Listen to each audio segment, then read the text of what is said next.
I swear, our first merch is gonna be just a t-shirt that says, just don't. Just don't. Instead of just do it, it's just don't. Just don't.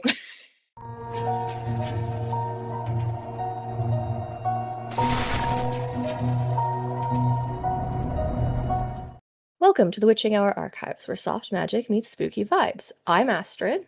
And I'm Melody, and we'll be your witches for the evening. Tonight, we are exploring Rasputin. Oh, Why did you say it like that? I I'm sorry. I was He was a witch! I was just surprised. Again, we don't talk about things before we record, like what we're going to talk about. Just know these reactions are real. Okay, I see how it is. But before we get into that, let's take a moment to talk about today's fun historical fact. Uh-huh. On March 16th in 1244, over 200 Cathars were burned to death after refusing to recant after the fall of Montségur. Again, French, I know nothing. And just in case you don't know what Cathars are, Cathars believed that human souls were the sexless spirits of angels trapped in the material realm of the evil god. You do you. Yeah, do you? So, Rasputin. Am I right? Rasputin. Gregory Rasputin. I like calling him Rasputin. Born 1869 in the village of, dear God, help me, Pokrovskoye. Pokrovskoye. It looks right. I don't know. It was a small settlement in western Siberia. It sits roughly where Europe ends and Asia begins. He was the son of a peasant farmer, and by most accounts, he was neither particularly holy nor particularly remarkable. Just a dude. Just a regular dude. Just a Not dude. particularly anything. No, he exists in a space that's very cold. In fact, young Rasputin had a reputation for exactly the kind of behavior that you might expect from a bored peasant teenager with no particular prospects: drinking, petty theft, and a fondness for horses that occasionally extended to stealing them. The village elders of This place? Pokrovskoye were not particularly devastated when he eventually left. No, yeah. I would assume. Probably very happy. His transformation into a holy man began around 1897 following the death of an infant son. He undertook a pilgrimage to a monastery some 300 kilometers away on foot. Couldn't use one of them horses he stole. Now he's a holy man, so. Yeah, now he's a priest. On that journey, took a couple of years of wandering. He became deeply, intensely religious. He began to fast and developed what his followers described as an extraordinary spiritual intensity, which is what his critics described as an extraordinarily useful talent for manipulating vulnerable peoples. Yay! Isn't it always? He became what is known as I want to put like stank on this word. Stranic? I want to roll the R for some reason. Stranic? I don't know. A wandering holy man. Russia had a long tradition of these types of people, mystics who traveled from village to village, surviving on charity, offering spiritual counsel and occasional healing. Cool. Ancestors. Let's go. These types of people were revered by peasants and tolerated by the Orthodox Church, and they were viewed with considerable suspicion by anyone who was paying attention. Rasputin, by all accounts, was a genuinely striking presence. He was tall, extremely pale, and had incredibly penetrating blue eyes. He had an unkempt beard that people seem to have found either deeply holy or very unsettling depending on their disposition. He had what witnesses consistently described as a magnetic, almost overwhelming quality in his personality, whether it was charisma, spiritual power, or simply just straight confidence. This man really believed in himself and what he could do. He also smelled bad. Oh. That was another thing. It came up constantly, is everyone said this man smelled terrible. Like he did not bathe. Yucky. But then, again, if you just believe in yourself, people will believe in you too, you know? Exactly. You don't Very even have to confident. shower. Okay, maybe do that still. Please shower. Maybe No, absolutely. Washing your ass, not gay. Do that. By the early 1900s, Rasputin had made a name for himself in religious circles around St. Petersburg. He had met several senior members of the Orthodox Church and had cultivated a following among the wealthy, spiritually inclined aristocratic women because they had nothing better to do. If you're bored, you're bored. In 1906, through a chain of introductions, that is the most significant game of telephone, essentially, Rasputin was brought to meet Tsar Nicholas II and his wife, Tsarina Alexandra. And that's kind of where everything went to shit. Alexandra was brought up in Germany. She was related to Queen Victoria. Now, in Queen Victoria's family, they were so inbred that hemophilia was a huge thing, and Alexandra was crazy. Don't do the inbreeding either. Don't do that. No. I feel like all of our episodes is just, don't do this, please. Just don't do it, man. Just don't. I swear, our first merch is gonna be just a t-shirt that says, just don't. Just don't. Instead of just do it, it's just don't. Just don't. So this was an era before blood transfusions and, again, modern medicine. So hemophilia was essentially a death sentence. Alexandra's youngest son, Alexei, and the heir to the Russian throne, was a frequent sufferer of hemophilia, with agonizing episodes of internal bleeding. They had watched him nearly die multiple times. So Rasputin, on his first meeting with the Tsarevich, which is the Tsar and Tsarina, it appeared he helped. The boy's condition improved, and no one knows why. Whether it was genuine healing abilities, or he just had a calming presence that reduced the child's stress, or just simply coincidence, Alexei did get better with Rasputin being there. He did something. And literally nobody knows what, but he stopped bleeding. And because of this, Rasputin essentially became God to Alexandra. It was the only thing that had ever stopped her son's bleeding. Which, I mean, when you're a desperate mother, and like your entire life is essentially you have to make a male heir, and the male heir you have is a sickly child. Because of the very close relationship between Rasputin and Alexandra, a lot of people believed that he was secretly running Russia. Generally, that is not true. He just had her confidence, and she had the confidence of Nicholas, her husband, because I think they did genuinely love each other. Like, everything that you hear about them, I do think they at least liked each other, which you shouldn't take for granted, I'd say. Right. Well, I mean, good for them. Good for them. It didn't end well. So Nicholas II was not a good fit for the Tsar of Russia. He was a nice guy. He was actually a very nice person. He's described as gentle, sincere, and devoted to his family, to the point where he probably neglected a lot of the things he was supposed to be doing as the Tsar to be with his family, which caused a lot of issues when it comes to Russia. He's just a family man. He was almost entirely unable to make a decision, and when he did, he rarely, if ever, stuck with it. His daughter once observed that her father could be talked into or out of almost anything, depending on who had spoken to him most recently. Alexandra was more decisive. And who was talking to Alexandra? Rasputin. So a guy who's potentially super manipulative was talking to the person that actually were better at making decisions, and then talking to, the guy ruling of Russia. Just a short summary.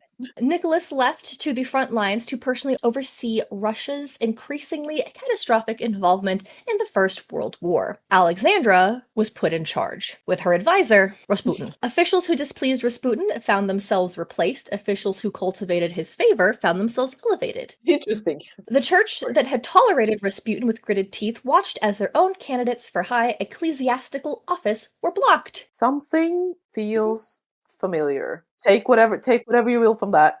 Wait till I get to this one. Russia's parliament, which was already struggling for relevance, found itself increasingly irrelevant. Again, feels very topical.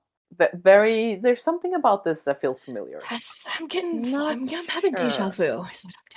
Not sure what it is. Okay. In this atmosphere of anxiety, resentment poured out an extraordinary volume. Rasputin was believed to be a secret member of a heretical religious sect. It was believed he had cast some sort of spell over the imperial family, that he was the Tsarina's lover, he was working for the Germans, he had tried to start a cholera epidemic, that he assaulted multiple noble women, several men, and possibly a bear. Why the Russia. Bear? Yeah, but why the bear? I don't know. Most of this, false. Just gonna... I'm hoping The Not a bear. good person. I'm hoping the bear. Ironically, that one's true. I just don't. No. Most of it is false. He was just a weird dude. He was just someone who knew the art of persuasion. Right, because most of the women that he slept with were fully willing. Like he had a cult, but it was known for ecstatic physical practice. I'm not gonna say Mhm. what I want to say here because we're publishing this, but Mhm. a cult with physical practices. Ecstatic physical Ecstatic practices. physical practices. Take that as you will. As an adult who's listening to this, you I know will what that also is. read you this line. A Siberian peasant with the sexual reputation of a sailor on shore leave. Why is why is that honestly the perfect description? Because it is. Rasputin was actually banished from St. Petersburg at least twice, but both times he did, Alexei, ironically, started bleeding again. Every time he was kicked out of St. Petersburg, Alexei would have another, hemophilic attack. And when Rasputin was summoned back, they would stop. Interesting. Right? Weird. So in late 1916, a group of men had concluded Rasputin had to die. Oh, he has to die. Period. This was based on what appears to have been personal grievance and political necessity. The principal architect of this plot was Prince Felix Yusupov, 29-year-old by most accounts, very handsome, studied at Oxford, and reportedly kept a bear cub in his room. What's with the bears? Russia. Okay, fair. I'm laying myself completely flat, as we say in Norwegian. But anyways, he was not a stereotypical assassin. He had very good connections. He was rich. He was actually heir to the second largest fortune in Russia. He was a cool guy. He was a rich dude who had some Rich dude. rich dude with education. Rich dude. Yes. His co-conspirators included Grand Duke Dmitry Pavlovich, which was the Tsar's cousin, and Vladimir Purishkevich, a right-wing member of the Duma parliament, who had given an impassioned speech in parliament calling for Rasputin's removal. The speech was widely applauded, and then nothing happened. So their plan was simple. Poison Rasputin, ditch the body, and claim he ran away. Solid. It didn't happen like that. So in the basement of Yusupov Palace, they prepared a social gathering. They made it very fancy, because they're all a bunch of rich, noble people. They even had a phonograph there, The food and wine had been laced with potassium cyanide in very sufficient quantities, enough that it would have killed any man in minutes. Rasputin arrived at midnight after having been told by Princess Irina, Yusupov's wife, would be joining them shortly. Irina was in fact in Crimea and refused to have anything to do with the plan. Rasputin did not know this, but he liked the princess. When Rasputin got to the basement, he started eating cakes and drinking the wine, and nothing happened. Yusupov went upstairs several times to consult with his co-conspirators, and when he returned, Rasputin was still eating, still drinking, and appeared, according to Yusupov's account, to be in excellent spirits. Right. Showing no signs whatever of dying. He's having a great time.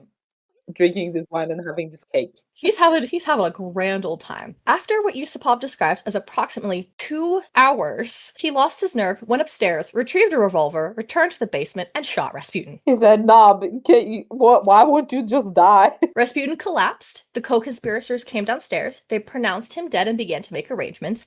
And then Rasputin stood up. I'm just picturing him just going full on like the Dracula, just racing from the dead, just like laying on his back and then just sitting up like the Undertaker or something, just staring at them like, oh, yeah, you thought. According to Yusupov, Rasputin then lunged at the conspirators, grabbed Yusupov by the throat, tore an epaulette from his shoulder, which is like a fancy thingy-majiggy, and was quoted to have said, Felix, Rasputin went upstairs, out into the courtyard.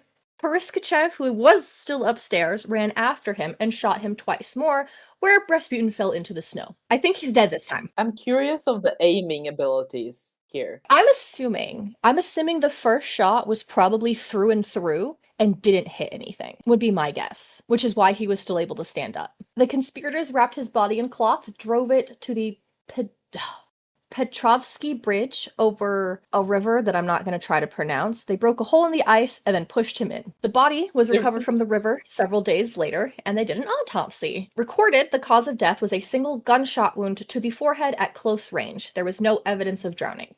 There was no evidence of poison in his body. Again, I'm curious if like whoever was responsible for Mm-hmm. the poison here actually Mm-hmm. just didn't do it. They were like, "Nah, man, we like him too much. Never mind. Mm-hmm. Let's just pretend it failed." Maria, Rasputin's daughter, published her own accounts disputing Yusupov's version of the story entirely, noting that her father did not eat sweet food and would never have touched the cake. It's at this point, he said, she said. So most people at this point believe that Rasputin was lured into the palace, shot in the head, and then dumped in the river, and that Yusupov made up everything. So instead of it being what at the time would have Why? been considered a cowardly ambush of someone, that they battled with a supernatural evil. What? Noted, Yusupov wrote 2 books about this, making lots of money. I mean, yeah, okay, I get like that point, but like, why did? Okay, So Yusupov and his co-conspirators were convinced that killing Rasputin would save the Russian monarchy, removing his malignant influence from the nobility. They believed Nicholas would come to his senses, return to the front, and govern effectively, and the war would be prosecuted properly, and revolution, brewing in the streets, would be averted. This did not happen. The Tsar, upon learning of the murder, banished Yusupov to his estate and Dmitry Pavlovich to the Persian front, a punishment so mild that the Russian aristocracy celebrated them openly, which itself tells you something about how people felt about Nicholas. No one was ever charged with any crime, no one was ever arrested. Alexander was devastated, Alexei's condition continued to fluctuate, and the Russian monarchy continued its collapse as precisely as it had been doing before. 3 months after Rasputin's murder in February 1917, the revolution fully began. Nicholas abdicated in March. By July, the Tsar and Tsarina and all 5 of their children were executed by Bolshevik forces in a basement in Yekaterinburg. Yay!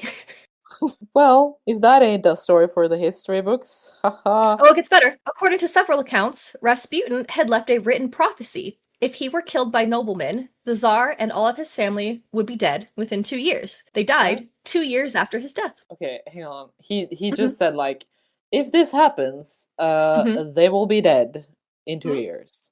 Mhm. Why the 2 years? Is that a curse?